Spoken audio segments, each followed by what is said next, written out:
साल 1969 Mario Puzo नावाचे लेखक होते. त्यांची एक कादंबरी आली द गॉडफादर नावाने. प्रचलित वगैरे झाली, त्यानंतर मूवी पण आल्या, सिरीज पण खूप चालल्या. पण त्यातलं वाक्य आज हा व्हिडिओ रेकॉर्ड करताना 100% आठवत आहे. वाक्य असं आहे की behind every great fortune there is a crime. मला आज आवर्जून हे वाक्याचा उल्लेख करावासा वाटला आणि त्याचं मूळ कारण असं आहे की ज्यावेळी देशभरात नीटचे सगळे पेपर लीक झाल्यानंतर सीबीआय इन्व्हेस्टिगेशन करते, इन्व्हेस्टिगेशन पुढे जात असताना त्याचं थेट कनेक्शन नाही तर त्याचं मूळच म्हणजे पेपर फुटणारच पुण्यामधून हे ज्यावेळी आता क्लिअर होऊ लागलंय आणि या सगळ्याच्या कनेक्शन्स लातूर, नांदेड इथपासून ते परत तिकडं नाशिक आणि नगरपर्यंत येत आहेत. हे सगळं सुरू असताना एकीकडे दुसरीकडे मोठेगावकर एकदम प्रचलित क्लासेस आणि सगळीकडे अख्ख्या मराठवाडा नाही तर पश्चिम महाराष्ट्र इकडे पुणे अशा सगळीकडे त्यांचे बॅचेस चालणार मोठी इकोसिस्टीम त्यांनी उभी केली. त्यांना अरेस्ट झालेली असताना आणि मी आता पुण्याच्या या सीबीआयचं जे ऑफिस आहे त्याच्या समोर उभं असताना ज्यावेळी मोठेगावकरांची जवळपास 8 ते 10 तास काल रात्री ते चौकशी झाली, त्यानंतर महाराष्ट्रासमोर काही मूळ प्रश्न हे अनुत्तरित राहतात. त्याची उत्तरं शोधण्याचा या व्हिडिओतून आपण प्रयत्न करणार आहोत. आणि जेव्हा मोठेगावकर यांची अधिकृत अरेस्ट नक्की कोणत्या ग्राउंडवरती केली या संदर्भात मी मुंबई तकवरती आणखी एक व्हिडिओ रेकॉर्ड केलाय, तोही तुम्ही बघा. पण आत्ताचा व्हिडिओ सुरू करत असताना महत्वाचं काय आहे की इतकी सगळी दुनियादारी झाल्यानंतर या सगळ्यामध्ये एक एक जे आता मोठे मासे अडकल्याचं समोर येत आहे, याचं मूळ एक्झॅक्टली काय, ते कसे अडकले, त्यांचे काय काय एव्हिडन्सेस सापडले आणि आत्ताच्या घडीला सीबीआयचा तपास कोणत्या ग्राउंडवरती चाललाय, या सगळ्या प्रश्नांची उत्तरं शोधायची आहेत. म्हणून हा महत्वाचा व्हिडिओ शेवटपर्यंत बघा. नमस्कार, मी उपकार आणि मुंबई तक मध्ये तुमच्या सगळ्यांचं स्वागत. 1 बाय 1 जाऊ. पहिला प्रश्न सोडवू ते म्हणजे पेपर फुटला कसा. त्यानंतर याच्यामध्ये अर्थकारण एक्झॅक्टली काय ठरलं होतं, काय झालं होतं, कोणी कोणाशी डील केलेल्या होत्या आणि कोट अनकोट यातले सगळे सोयरे कोण आहेत की जे शेजारी पण आहेत, जे एकाच आर्थिक उद्दिष्टाने सोबतही आलेले आहेत आणि ते एकत्र येऊन हे सगळं रॅकेट हँडल करतायत. आणि तिसरं सगळ्यात महत्वाचं, मोठेगावकर नक्की कसा सापडला आणि सीबीआय इकडे आता कोणकोणते एव्हिडन्स आहेत, ग्राउंड काय, ज्या ग्राउंडवरती हा सगळा आता तपास पुढे चाललाय. 1 बाय 1 प्रश्न सोडू. सगळ्यात पहिला, नक्की पेपर फुटला कसा याचं उत्तर शोधू. थोडं उलट येऊ, जिथून इन्व्हेस्टिगेशन सुरू झालं तिथपासून आपण मागे मागे मागे मागे आलो की एक एक लिंक लागत जाईल. झाला विषय कुठे होता, ह्या सगळ्यामध्ये बिवाल बंधू सापडले. आता महत्वाचं काय आहे की सिकरच्या बिवाल बंधूंना जेव्हा सगळ्यात पहिल्यांदा उचललं तिथून पुढे लागली लिंक पुढे गुरुग्रामची. गुरुग्राममध्ये यश यादव नावाचा एक माणूस होता, त्याला पोलिसांनी उचलला. आता यश यादवशीकडे सीबीआयने उचललं, त्याच्याकडे चौकशी झाली. हे सगळं पेपर फुटल्यानंतरची टाइमलाईन बघा. हा घटनाक्रम लक्षात ठेवा, नावं लक्षात ठेवा, मग तुम्हाला ऑटोमॅटिकली कळेल की पेपर कुठून आणि कसा फुटला. ते सिकरचे बिवाल बंधू सापडले. तिथून असं कळलं की त्यांच्याकडे आणखी गुरुग्रामच्या एका माणसाने पेपर दिला होता. हा कोण आहे, हा यश यादव आहे. त्याला उचललं. तिथून सीबीआय पोहोचली नाशिकमध्ये. नाशिकमध्ये कोणाकडे, नाशिकमध्ये त्या पोहोचले शुभम खैरनारकडे यांच्याकडे. ठीक आहे. आता शुभम खैरनारकडे पोहोचल्यानंतर तिथून ते आले नगरपर्यंत. नगरमध्ये त्यांना सापडला लोखंडे, धनंजय लोखंडे. पेपर आला कुठून तुमच्याकडे याची लिंक सीबीआय ट्रेस करत होती. तिथे यांना सापडला शुभम लोखंडे. शुभम लोखंडे आहे नाशिक नगरमधला, पुण्यातल्या वाघोलीत राहतो, पुण्यात जाऊन येऊन असतो. तिथून ते पोहोचले मनीषा वाघमारेकडे. मनीषा वाघमारे पुण्यातल्या ज्या सोसायटीमध्ये राहतात कात्रजच्या जवळच्या, त्या सोसायटीच्या बाजूलाच त्यांचं एक ब्युटी पार्लर आहे. त्या ब्युटी पार्लर पण चालवतात आणि रजिस्टर नसलेली एक एज्युकेशनची म्हणजे एक ऍडमिशनची कन्सल्टन्सी एजन्सी चालवतात. आता या कन्सल्टन्सी एजन्सी मार्फत त्या वेगवेगळ्या मुलांच्या संपर्कात होत्या. संपर्कात कशा आलेल्या होत्या, हेच सगळे लोखंडे, खैरनार हे यांना वेगवेगळ्या ठिकाणून मुलं आणून द्यायचे. मग या मुलांचं बदल हे कस्टमर मध्ये केलं जायचं. म्हणजे आपल्याकडे क्लासेसला लोक येतात, त्याच्यात आपण फीस घेतो, पण इथे जी मुलं यायची त्यांना क्वेश्चन पेपर प्रोव्हाइड केले जायचे. ती लिंक कशी लागली समजून घ्या. ती लिंक कशी लागली, मनीषा वाघमारे आणि मनीषा पांढरे या दोघी एकाच सोसायटीत राहिला. त्या दोघी मैत्रिणी झाल्या. मनीषा पांढरे कोण आहेत, मनीषा पांढरे पुण्यात मॉडर्न कॉलेजवरती 20-25 वर्ष जवळपास प्रोफेसर म्हणून काम करतात आणि एनटीएच्या बॉडीवरती ते आहेत, पेपर सेट करतात. त्यांच्याकडे झूलॉजी आणि बॉटनी, म्हणजे समजा आपण असं म्हणू वनस्पतीशास्त्र आणि वन्यजीवशास्त्र. तर याच्या सगळ्या संदर्भात त्यांच्याकडे पेपर्स असतात. या पेपरचा त्यांच्याकडे ऍक्सेस असतो. त्याचे क्वेश्चन्स पण ते सेट करतात आणि इंटरेस्टिंगली जो फायनल क्वेश्चन पेपर तयार होतो त्याचा ऍक्सेस त्यांच्याकडे असतो. यांच्या संपर्कात आणखी एक जण होता, म्हणजे जो वाघमारेच्या संपर्कात होत्या 3 व्यक्ती आहेत. मनीषा वाघमारे, मनीषा मांढरे आणि प्रल्हाद कुलकर्णी, पीव्ही कुलकर्णी. पीव्ही कुलकर्णी आधी लातूरला असायचे, प्रोफेसर होते. तिथून ते रिटायरमेंट वगैरे घेतली आणि त्यानंतर मुलांचे क्लासेस घ्यायचे. आता समजून घ्या, मांढरे आणि कुलकर्णी हे दोघंही नॅशनल टेस्टिंग एजन्सीच्या बॉडीवरती आहेत.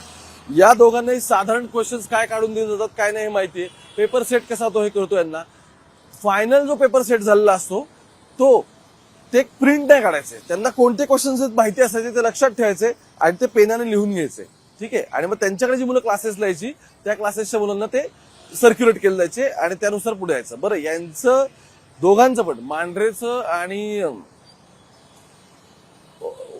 आणि त्यानंतर कुलकर्णी ह्या दोघांचे कोणतेही अधिकृत कोचिंग क्लासेस नाहीत. हे ओळखीवरती वगैरे आहेत. आणि यांच्याकडे मनीषा वाघमारे जी यांची मेडिएटर म्हणून काम करत होती, जी मनीषा मांढरेची शेजारी ए विंग आणि बी विंग अशा दोघींनी राहतात. यांच्या तिघांमध्ये या सगळ्या गोष्टी होऊ लागल्या. म्हणजे एनटीएचे 2 महत्वाचे अशा व्यक्ती की ज्या पेपर सेट करण्याच्या बॉडीवरती आहेत त्या. दुसरं, यातली मनीषा वाघमारे जी आहे, जी मेडिएटर होती या दोघांमधली, हिचे या सगळ्यातून एनटीएच्या काही अधिकाऱ्यांसोबत पण कनेक्शन झाले. आणि आता जेव्हा सीबीआय प्रोब समोर जातोय तेव्हा कळतंय की एक्झॅक्टली कोणत्या बेसिसवरती कशा पद्धतीने या सगळ्या मोडस ऑपरेंडी हँडल आउट झालेल्या आहेत. तर पेपर फुटला कसा, तर एनटीए मध्ये या 2 काम करणाऱ्या ज्या व्यक्ती आहेत यांनीच तो पेपर फोडला. याचा अर्थ पेपर पुण्यातून फुटला हे क्लिअर झालं. तिथून तो वरती गुरुग्राम आणि मग वरती ह्याच्या सिकर बिकर पर्यंत गेला, विवाल बंधूंपर्यंत. ठीक आहे. आता आपण समजून घेऊ, हे सगळं करत असताना जेव्हा सीबीआयने कस्टडी यांच्या सगळ्यांची मागितली तेव्हा सीबीआयने एक इंटरेस्टिंग थेअरी दिली. ती थेअरी अशी आहे की मांढरे या सगळ्यातल्या एक्सपर्ट होत्या, कारण त्या पेपर सेटही करत होत्या आणि त्यांना काही पेपरचे ऍक्सेस पण होता. याचप्रमाणे कुलकर्णी हा केमिस्ट्री बायोलॉजी वगैरे याचं सगळं चांगलं होतं, त्यामुळे हा त्या गोष्टी पण करायचा. तिथले पण पेपर सेट करणं त्याचे क्वेश्चन्स काढून देणं त्याकडे काम होतं, त्यामुळे तो त्याच्या इनपुट्स प्रोव्हाइड करायचा. आता सीबीआय काय म्हणते, सीबीआय म्हणते की मांढरे या सगळ्याच्या एक्सपर्ट होत्या, त्यानंतर एनटीए मधल्याच लोकांनी पेपर फोडला हे सीबीआयवर याच्यानंतर कन्व्हिन्स झालेली आहे की बाहेरून कुठून फुटलेलं नाहीये, ते एनटीए मध्ये पेपर सेट करणारी माणसं सगळ्यामध्ये इन्व्हॉल्व होती. क्लिअर झालं. दुसरं, सीबीआयचं म्हणणं हे सगळे आता संघटित रॅकेट आम्हाला दिसतंय. बरं, हे काय फक्त पेपर फुटीपुरतं कोणत्या मर्यादित नाही, तर this is a pre planned criminal conspiracy ज्याचा थेट संबंध आर्थिक फायदा कमवणं असा आहे हे, आणि ह्याच्यामध्ये गुंतलेले आर्थिक व्यवहार आहेत हे सीबीआय क्लिअर करताय. ठीक आहे. ते म्हणतात की अजून काही यातले आरोपी शोधायचे वगैरे आहेत, आता ते सह करायचं इथपर्यंत ठीक आहे. मग ते म्हणतात की हिस्ट्री काय याची, हिस्ट्री एप्रिल पासून सुरू होते. एप्रिलमध्ये काही आरोपींना 10 ते 15 लाख रुपयात साधारण प्रश्नपत्रिका मिळवण्याचा प्रयत्न केलेला होता. मग ते कोणाकोणाला अप्रोच झाले होते ते त्यांनी बघितलं. मग त्यामुळे त्यांना दिसलं की शुभम लोखंडेने यश यादवला पेपर नंबर, त्यानंतर काही रोल नंबर याच्या सहित काही डॉक्युमेंटेशन पुरवलेलं होतं, काही कागदपत्र पुरवली होती. यानंतर त्यांना कळलं की मेडिकलला बसणारी जी मुलं आहेत त्यांना जे मॉक टेस्ट असतात त्या मॉक टेस्टमध्येच त्याचाच सराव करून घेतला आहे आणि त्यामध्ये हेच प्रश्न टाकायचे, जेणेकरून मुलांचा सराव करून घेतलेला असतो आणि कळून जातं की कोणते प्रश्न आणि काय नाही ते. ठीक आहे. आता मेडिकल कॉलेजमध्ये ऍडमिशन मिळवून देण्याचं सुद्धा त्यांना आश्वासन देण्यात आलेलं होतं या सगळ्या मुलांना. हे सगळं झाल्यानंतर काय दिसलं की या पद्धतीची सगळी माहिती ही व्हॉट्सअप आणि टेलिग्रामवरती शेअर झाली होती. यश यादव आणि लोखंडे याच्यामध्ये, शुभम लोखंडे यश यादव आणि धनंजय लोखंडे यांच्यामध्ये. याच्यामध्ये कोण होता, आणखी खैरदार पण होता. ठीक आहे. म्हणजे नाशिक आणि नगर हे दोन्ही तिकडे वरती गुरुग्राम वगैरे या सगळ्यांच्या करेक्टमध्ये होते. आता हे सगळं झाल्यानंतर सोशल मीडियावरती म्हणजे व्हॉट्सअप आणि टेलिग्रामवरती माहिती शेअर झाली. मग मांढरे जी होती त्या मांढरेला प्रश्नपत्रिकेमधले प्रश्न माहीत असल्यास त्यांच्याकडे अधिकार होता, ऑथॉरिटी होती, स्वतः पण क्वेश्चन पेपर सेट करायची, त्यामुळे त्यांना थेट ऍक्सेस मिळाला. मग यानंतर प्रल्हाद कुलकर्णी आणि मनीषा वाघमारे यांनी मिळून सुद्धा मांढरेसोबत काम केलं आणि त्यानंतर मनीषा वाघमारे हिने याच्यामध्ये फंड रेझिंग केलं. विद्यार्थ्यांना गाठायचं, स्वतःची कन्सल्टन्सी चालवायची, ते फॉर्म भरून घेणं, कॉलेजचे ऍडमिशन फायनलाइज करणं आणि चांगले मार्क्स मिळणं, या सगळ्यासाठीचा जो सिल्क रूट आहे तो सिल्क रूट त्यांना डिझाईन करून दिला जायचा. आता नंतरच्या काळात कुलकर्णीने काय केलं, कुलकर्णीने हे जे काही सगळे प्रश्न हाताने काढलेले होते हे नष्ट केल्याचं त्याने आता याच्यात सांगितलं आहे की तो पेपरवरती लिहून आणायचा, तो डोक्यात ठेवायचा, नंतर पेनाने लिहायचा आणि ते प्रश्न दिले जायचे, असं सगळं हे रॅकेट चालायचं. आता पेपर फोडण्याने उद्या हे विषय ठरवून घेतले होते, असं मी सांगितलं की केमिस्ट्री, बायोलॉजी वगैरे पल्लत कुलकर्णी, मांढरे इकडे झुलॉजी आणि बॉटनिक वगैरे हे सगळं बघणार. आता मुद्दा असा होता, ह्याच्यामध्ये धनंजय लोखंडे आणि हा जो लोखंडे आणि खैरनार ही दोन जे व्यक्ती आहेत यांच्यामध्ये विद्यार्थ्यांपर्यंत पोहोचवण्याचं रॅकेट काम करत होतं. मूळ सगळं इथून यांच्याकडे मटेरियल यायचं आणि मग पोरं गोळा करायची, त्यांना हे जे काही मटेरियल पुरवायचं हे करायचं. बरं, ह्याचे प्रत्येकाचे ऑर्बिट्स होते की नगर नाशिक इकडे तू बघणार, इथून हे कनेक्शन कुठे गेलं, इथून लातूर पर्यंत कनेक्शन गेलं, नांदेड पर्यंत गेलं की नांदेडमध्ये ज्या चौकशी सुरू आहे फॅमिलीची, की त्या फॅमिलीने त्या मुलीला याच्या आधी मार्क्स पडलेले नव्हते आणि आता अचानक तिचा स्कोर वाढलेला आहे, त्याची सुद्धा सीबीआय सगळ्या प्रकरणामध्ये इन्क्वायरी करत आहे. आता फक्त इतकंच नाही तर मी तुला आणखी दोन यातल्या महत्वाच्या घटना सांगायच्या आहेत की ज्यांना ज्यांना या सगळ्या पेपरचा ऍक्सेस होता त्यांनी फक्त ऍक्सेस घेऊन त्या गोष्टी मर्यादित ठेवल्यात का, त्याचं उत्तर नाही असं आहे. का माहितीये का, कारण याच्या आधी जेव्हा जेव्हा हे पेपर बाहेर काढण्यात आलेले होते, कारण आता हे तर खूप क्लिअर झालंय की हे काय ओव्हरनाईट नाही आलं, ह्याच्या आधी सुद्धा सगळं ठरवून करण्यात आलेलं होतं, त्यावेळी मांढरे त्याच्यामध्ये इन्क्लूड होत्या, कारण त्या प्रश्नपत्रिका काढून द्यायच्या, कुलकर्णी इन्क्लूड होते ते पण काढून द्यायचे.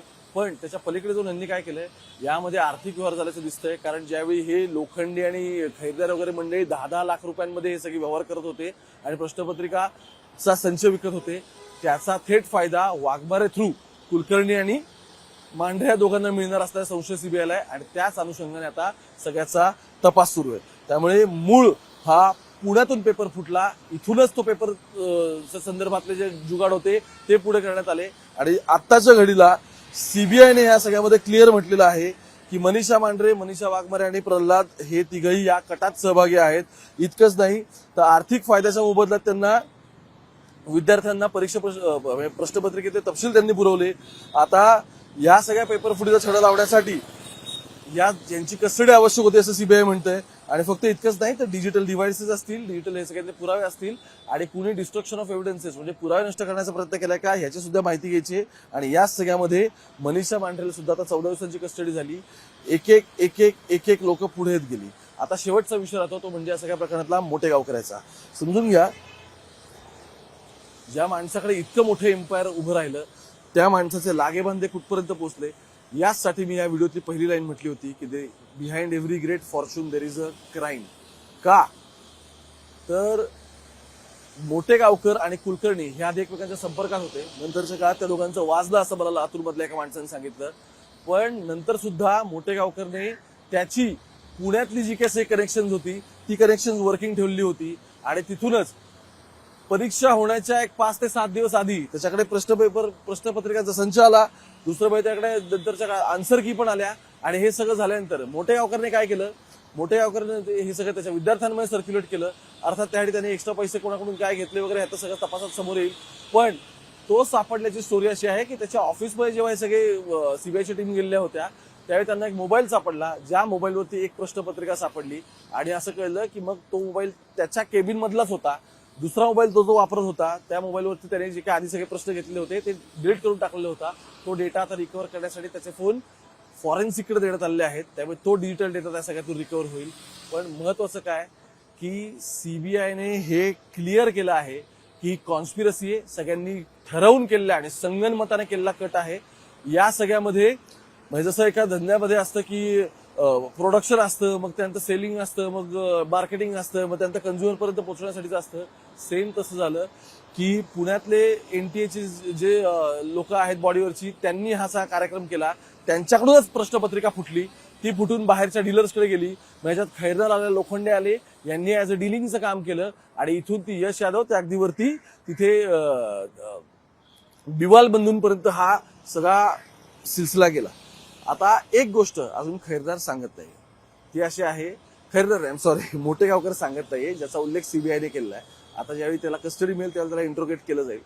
तो हे सांगत नाही की त्याच्याकडून ते पुढे कोणाला पास ऑन झालं, त्याच्याकडे असल्याचे एव्हिडन्सेस तर सापडलेत, पण त्याच्याकडून पुढे कोणाला पास ऑन केलं हे मात्र तो सांगत नाही. त्यामुळे असे बरेच मोठे मासे या सगळ्या जाळ्यात अडकणार आहेत जे हळूहळू खूप चांगलं रेप्युटेशन आणि क्लासेस वगैरे वगैरे हे जे काही सगळं सांगतात किंवा यशाची गुरु किल्ली वगैरे किल्ली नक्की कुठं लावली जाते ना याचं उत्तर तुम्हाला आता मिळालं असेल. बाकी मुंबई तक बघत राहा. सगळे अपडेट्स अप टू डेट आणि पुराव्यांसही तुमच्यापर्यंत पोहोचवण्याचा प्रयत्न. त्यावेळेला गोपाळ सोबत मी ओंकार थेट पुण्यावर.